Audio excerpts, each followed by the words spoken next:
MNZS podcast, zgodbe in podobe novejše zgodovine.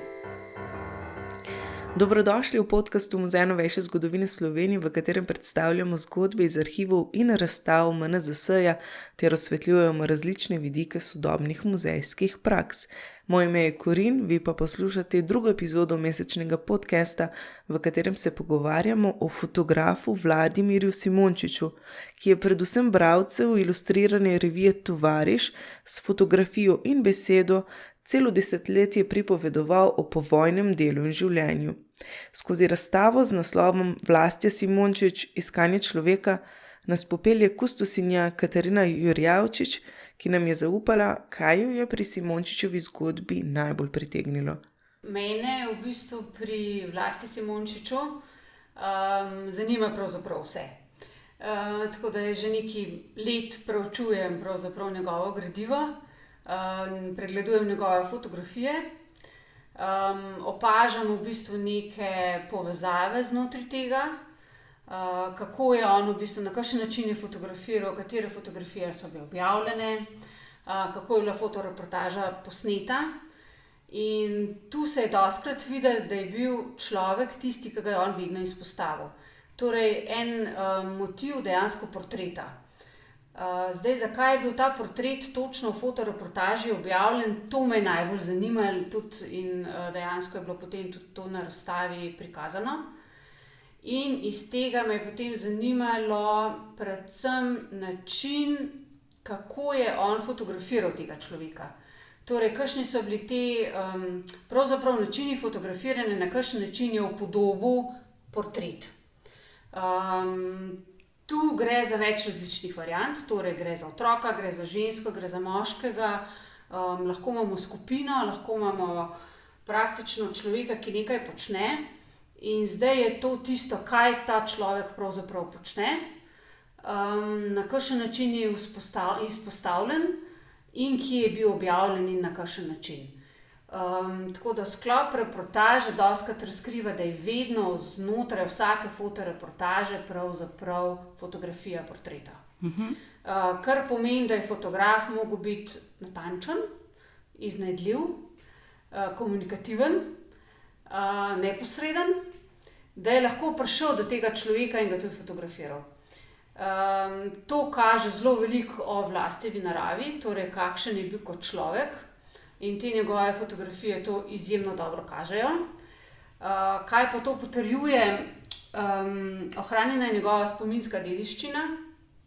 Torej, on je zapisoval v bistvu ob vsaki reportaži, kaj je fotografiral, na kakšen način je tista fotoreportaža nastala, kdo ga je tja poslal, kaj je tam doživel. Seveda ni vsaka reportaža točno opisana, ker tega je ogromno, pa vendar v bistvu nekaj pol tudi lahko neke vzporednice potegneš s tem, kar je on doživel in s tem, kar fotografija pravzaprav prikazuje.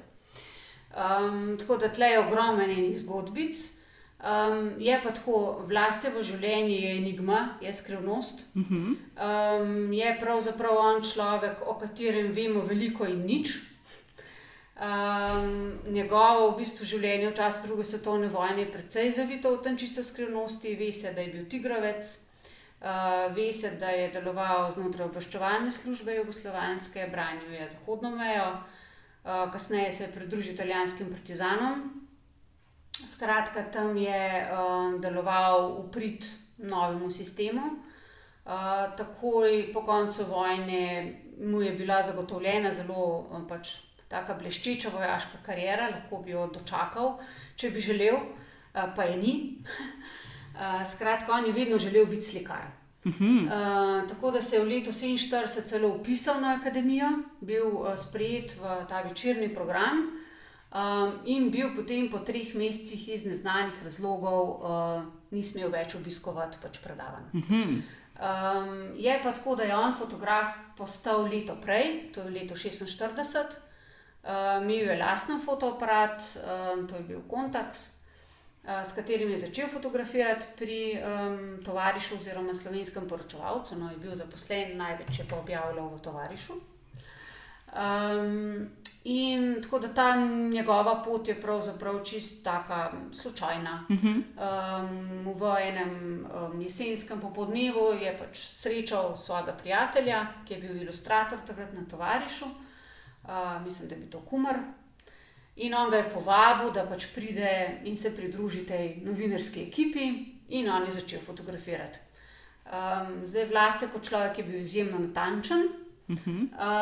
Se to tudi vidi na njegovih fotografijah? Se to tudi vidi na njegovih fotografijah in tle se tudi vidi tudi ta njegova sama iniciativa, ki je bila izjemno visoka. Lahko bi tako zelo hudomušno rekli, povsod je vtaknil svoj nos, kar je mogoče bila posledica potem tudi v prihodnjih letih, kaj se je z njim zgodilo.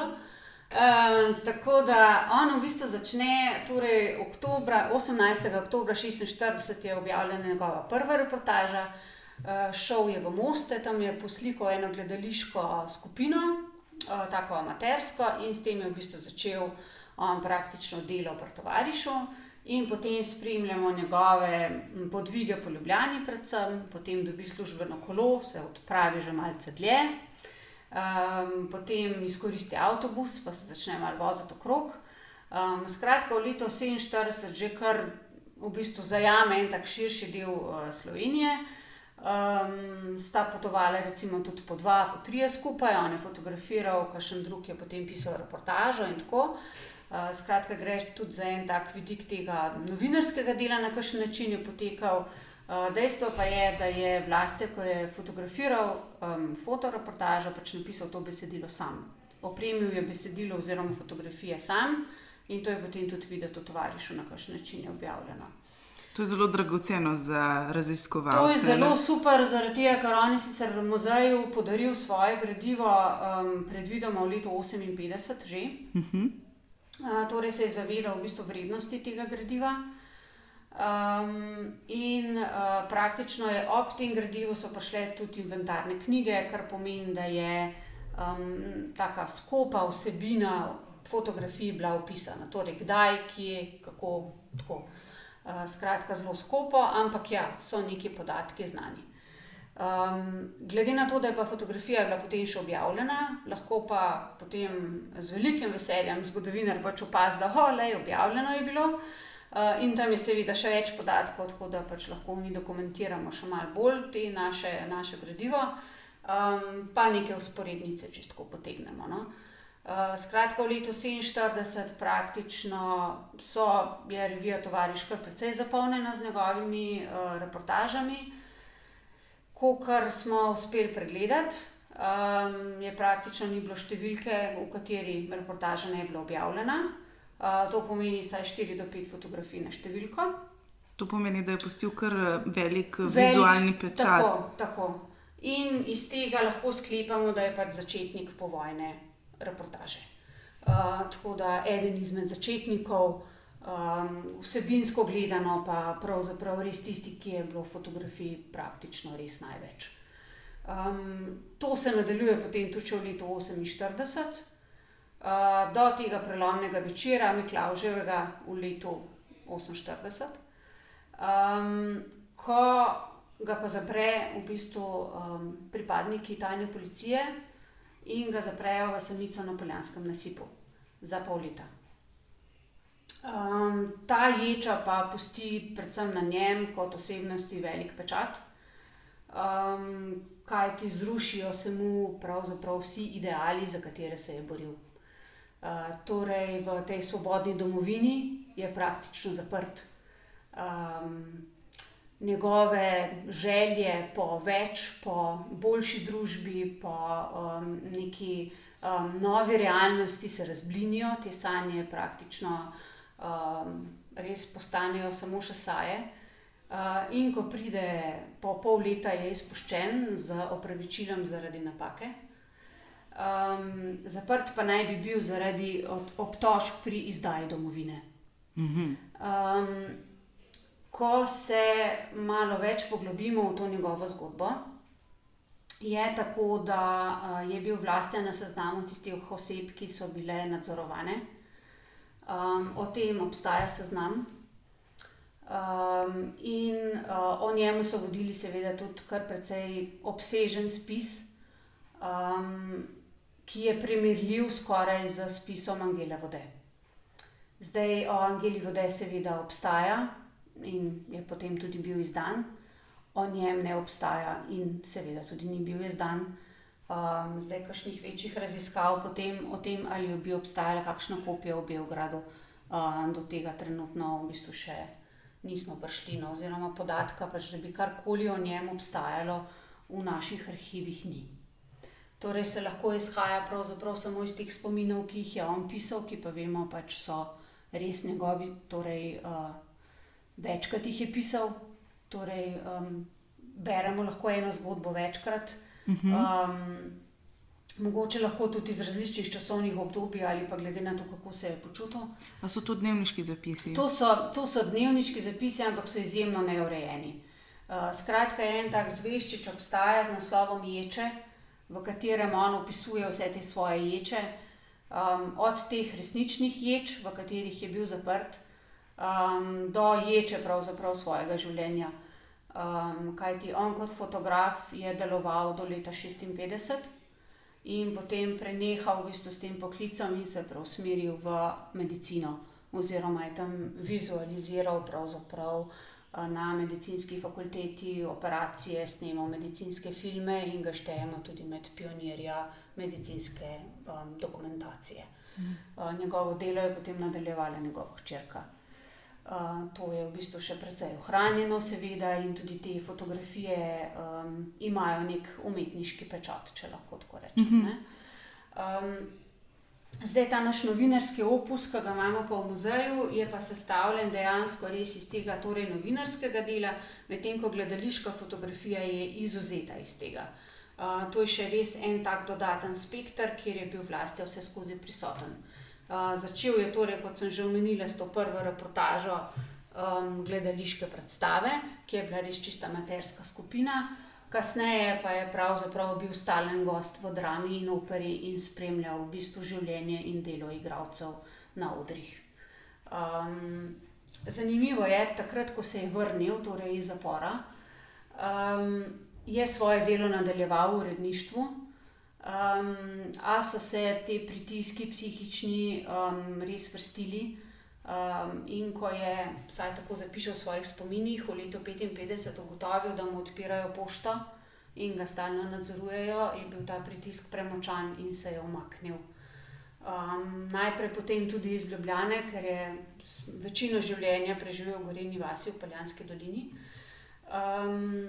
Tako da, ampak ohranil kljub vsemu stike z v bistvu številnimi osebnostmi političnega, kulturnega, gospodarskega življenja, tako da je imel številne vezi, kar je vidno potem tudi iz fotografij, ko je spremljal pisatelje, glasbenike, bil del scene, bi pravzaprav lahko človek rekel. Tako da fotografija pravzaprav postane njegovo orodje oziroma uteha, kajti naročeno mu je, doživel je seveda živčni zlom, ko je prišel pač iz zapora, logično. Tako da takrat mu je en zdravnik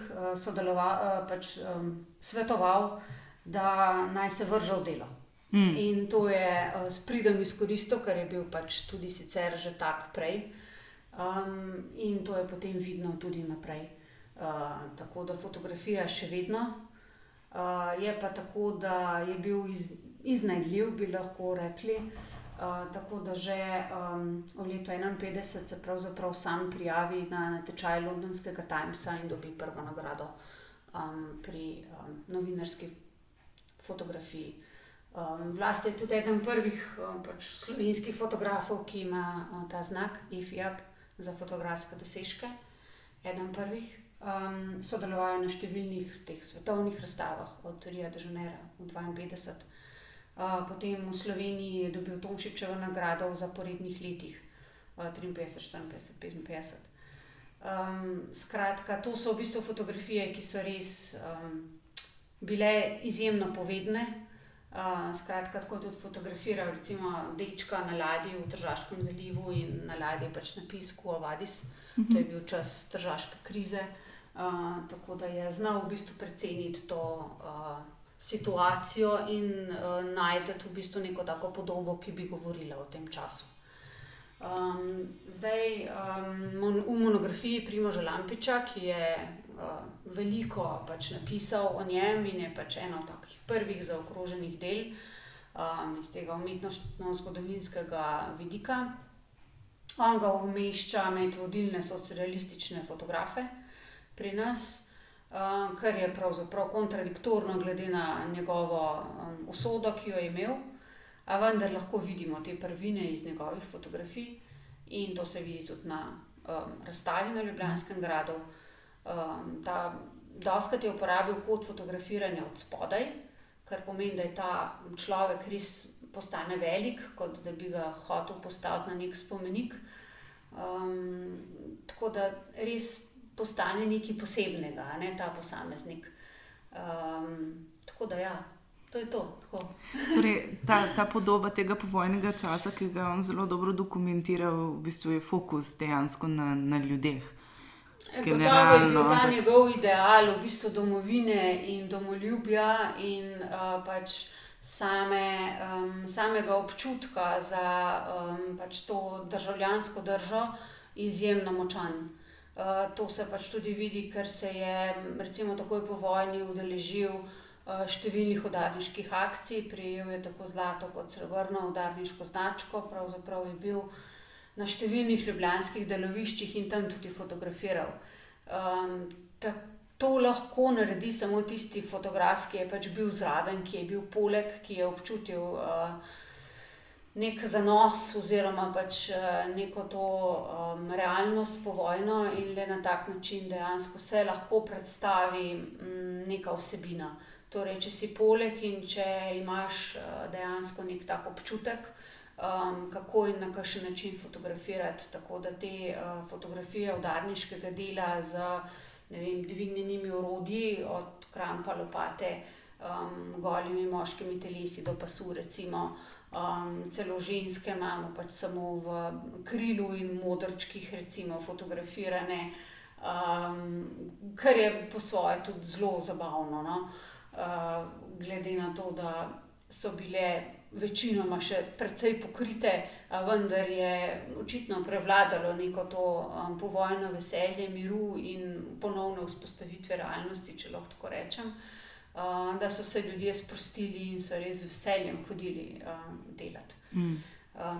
In to kaže dejansko te fotografije, ker takrat, ko je ujet potreben ta trenutek, je res treba biti zraven, ne. Tako da in Vlastja je večino dneva res preživel na tem delovišču, vmes tudi fotografiral. Majčkeno se je kdaj pohecal, tudi v svojih spominih tako piše, dobil sem zastonj hrano, zato sem šel tja. Tako da, ampak mislim, da ni bilo samo to, no. Skratka, bil je še nek višji cilj, nek višji ideal, kako v bistvu služiti domovini, kako prispevati k v bistvu obnovi in postavitvi na noge nazaj po tej vojni zgodbi. Kar ni lahko, ne. Mislim, ponavadi se govori o vojni in pač o nekem zaključku vojne, ampak nekatere težave se dejansko zares začnejo samo v tem povojnem času, ko je treba vse spet postaviti na noge, verjetno tudi ta čas ni zanemarljivo, kako bi rekla, težek, no. Ja, malo je čudno govoriti o razstavi, ki je pretežno pač vizualna, ki je osnovana na fotografijah, ampak je morda kakšna fotografija, ki je tebi najljubša? Teh je več, no. Jaz bi izpostavila predvsem tiste fotografije, ki so fotografije gibanja. Torej, videti je ena fotografija, kjer je atlet na bradlji in je pravzaprav se vrti na eni roki okrog in okrog te bradlje in je ujet v trenutku, ko je pač na najvišji poziciji. Stegneno telo športnika, v ujetem trenutku tega napora, bi človek rekel, a ne. Skratka, z tehnologijo tistega časa, torej s tem fotoaparatom, ki ga je imel, je bilo to izjemno težko uloviti. Torej, premikajoča telesa, oziroma dobiti nek ta občutek, kakšno je telo v gibanju, a ne. To seveda izvira gotovo pač iz tega njegovega naklona k likovni umetnosti oziroma pač k samemu ustvarjanju, kako upodobiti telo oziroma figuro in tu mu je dostikrat precej uspelo, no. Skratka, nekatere podobe so zbrisane, predvsem tiste, recimo, kjer športniki tečejo ali pa kakšne take podobe, medtem ko druge so postavljene, kot je recimo portret ženske z žogo, ki je tudi razstavljena. Potem imamo pa na primer še kajakaša v vodi. Tam je pa zanimivo, tam je pa zagotovo bil Vlastja v bistvu čolnu zadaj. Torej je fotografiral na vodi, ker je v bistvu izjemno blizu pač ta športnik, ki se pelje pač po divjih vodah, no. Skratka, ni bil zadovoljen samo s tem, da bi stal na bregu in fotografiral čolne v vodi, ampak se je postavil pač na sredino vodne gladine in fotografiral od tam. To so eni posnetki, ki so izjemni v bistvu za tisti čas, no. In zahtevajo tudi majčkeno spretnosti. Fotoaparati so drugače delovali, ne, takrat kot pa. Tako. Pač te hitrost ujeti nek res spontan trenutek je bilo kar težko, predvsem v temi je bilo nemogoče fotografirati, ker tudi same bliskavce niso bile še tako napredne.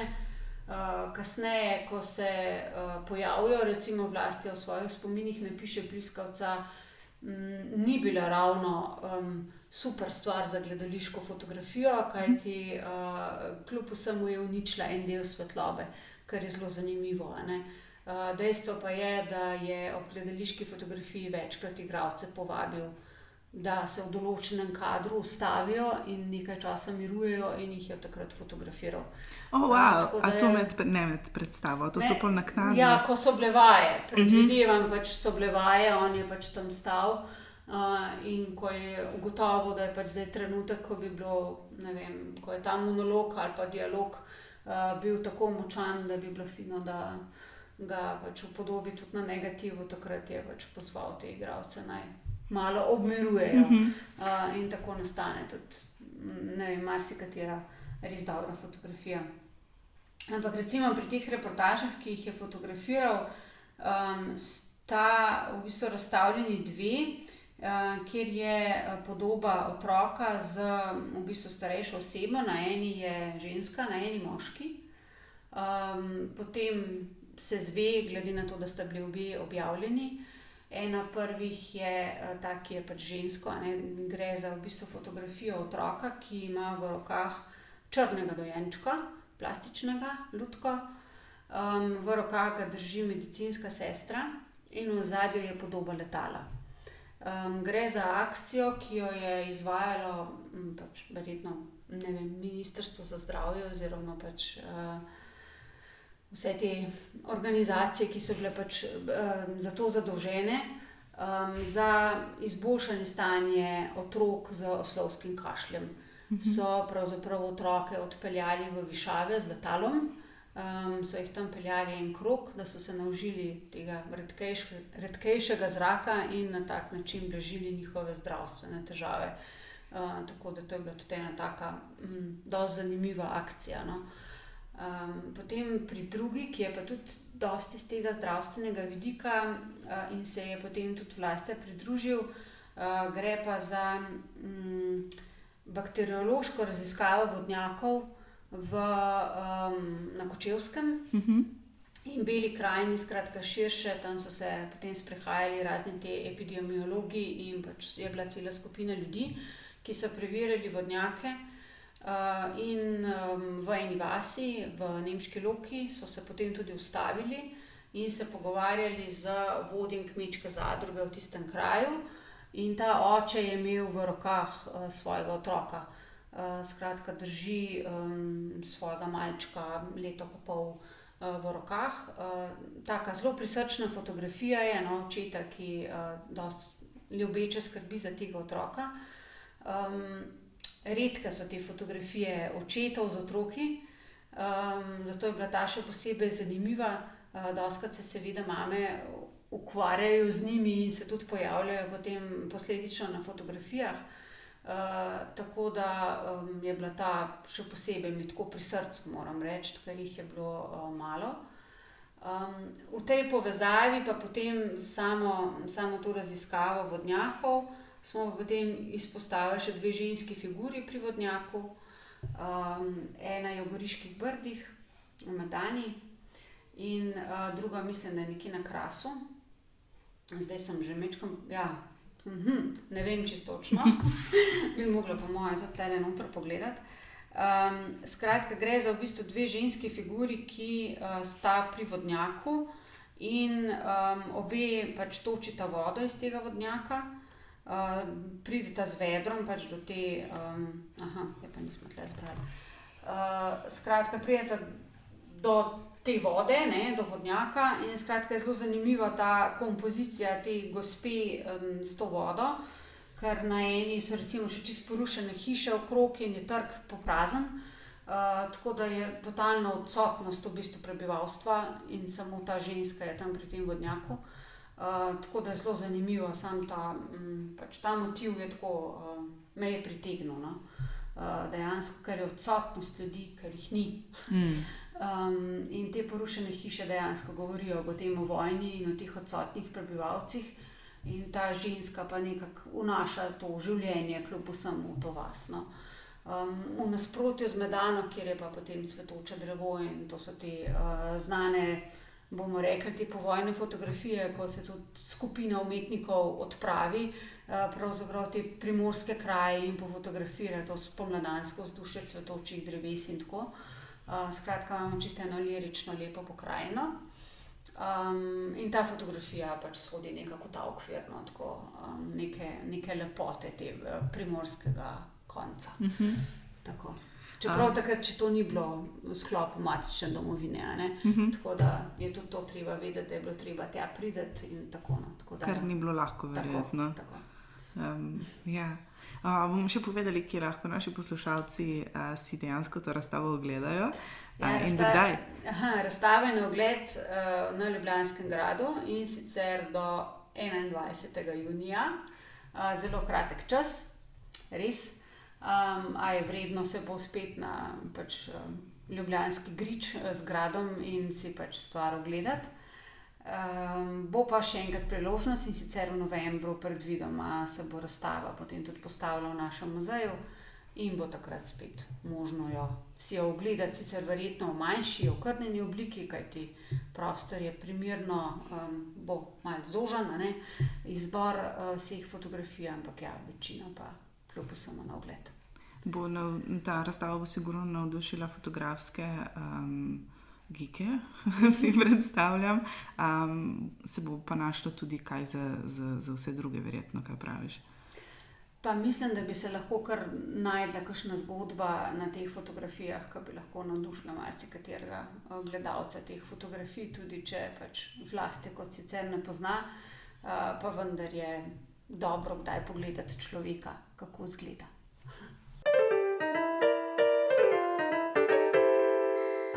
Toplo vabljeni torej na razstavo Vlastija Simončič, Iskanje človeka, ki jo je pripravila Katarina Jurjavčič.